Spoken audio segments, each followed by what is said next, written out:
Bonjour, bonsoir à tous et bienvenue sur ma chaîne. J'espère que vous allez bien. Donc après une petite période d'absence où j'étais malade, donc j'avais la grippe. Jusqu'à maintenant, je suis toujours malade. C'est juste qu'aujourd'hui, ça va un petit peu mieux que hier et les jours précédents. Et surtout que la grippe m'a vraiment mise KO. Mais je vais vous épargner les détails. Donc aujourd'hui, je me suis dit que je pourrais quand même partager avec vous une recette pour que je puisse vous donner une idée de ce que vous pouvez faire ou bien vous inspirer de cette recette pour en faire autre chose. Donc la cuisine, on peut toujours modifier, faire un plus ou un moins sur la recette. Donc ici, c'est un plat de chou-fleur qui est juste très très bon. Donc je l'ai préparé puisque il y avait du chou-fleur à la maison. Je me suis dit pourquoi pas le faire. Donc directement dans la marmite avec un petit peu d'huile et du beurre, j'ai mis un oignon haché avec du poulet. Donc moi j'ai pris du poulet, c'est du blanc de poulet que j'ai déjà coupé en petits dés et qui était dans le congélateur. Donc je l'ai pris. Une cuillère à soupe de concentré de tomate. Et bien sûr, le poulet, vous pouvez en prendre cuit ou autre, c'est comme vous souhaitez, ce que vous avez chez vous. Ce n'est pas obligatoire que ce soit du blanc de poulet. Voilà. On va faire revenir le tout ensemble. Donc, il faudra le faire revenir un peu plus longtemps. Et maintenant, je vais pouvoir ajouter les épices, donc sel, poivre noir, curcuma, ras el hanout et paprika ou poivre rouge. Et bien sûr, après, je vais ajouter du cumin que j'ai oublié de vous montrer. Vous pouvez en ajouter quand même une demi-cuillère à café. Donc là, j'ai mis des tomates que j'ai râpées.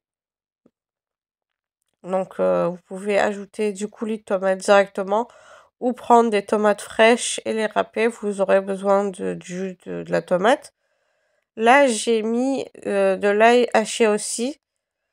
Donc tant que vous mettez de l'ail, tant que c'est bon.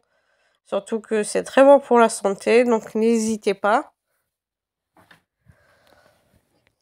Voilà, donc maintenant j'ajoute l'eau et je laisse cuire. Le poulet peut cuire rapidement, donc ça prend pas beaucoup de temps. Voilà, et puis on n'a pas besoin de trop de sauce. On va juste laisser cuire peut-être une demi-heure, 40 minutes. Ça dépend de la quantité de ce que vous avez mis du poulet. Donc là, j'ai un plat à l'enfour. Je mets la sauce. Bien sûr, on va mettre juste un peu au fond du plat. Et puis, on va mettre le chou-fleur qui est déjà cuit dans l'eau salée avec des feuilles de laurier. Donc, je ne vous ai pas montré cette étape puisque j'étais un petit peu pressée quand même. Euh, j- J'avais oublié de filmer cette partie-là.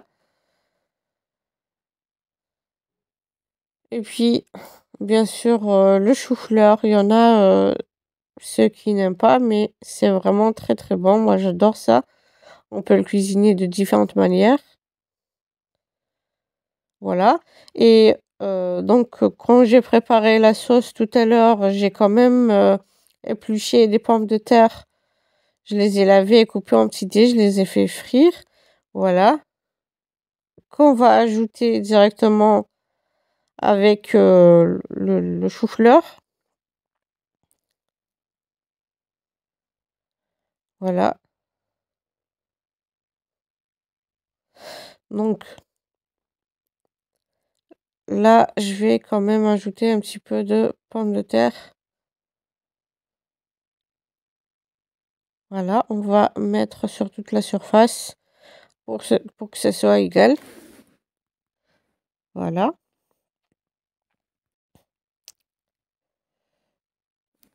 Voilà.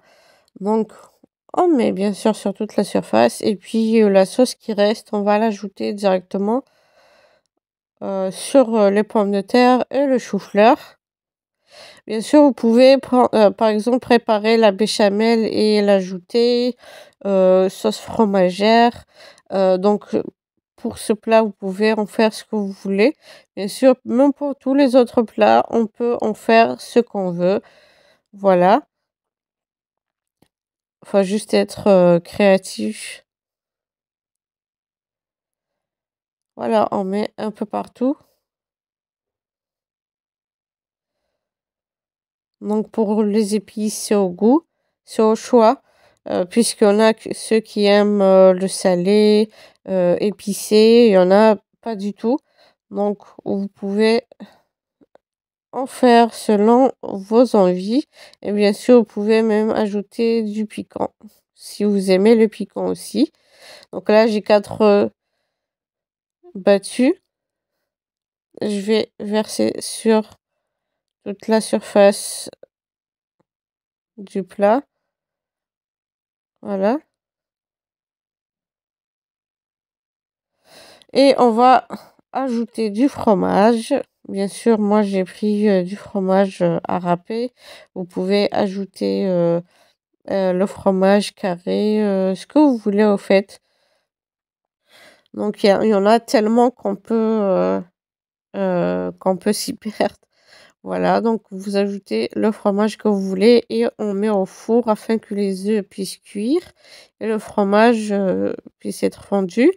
Voilà, et dès que c'est prêt, vous sortez du four et vous ajoutez du persil haché. C'est très très bon, moi je peux en mettre un peu partout sur mes plats.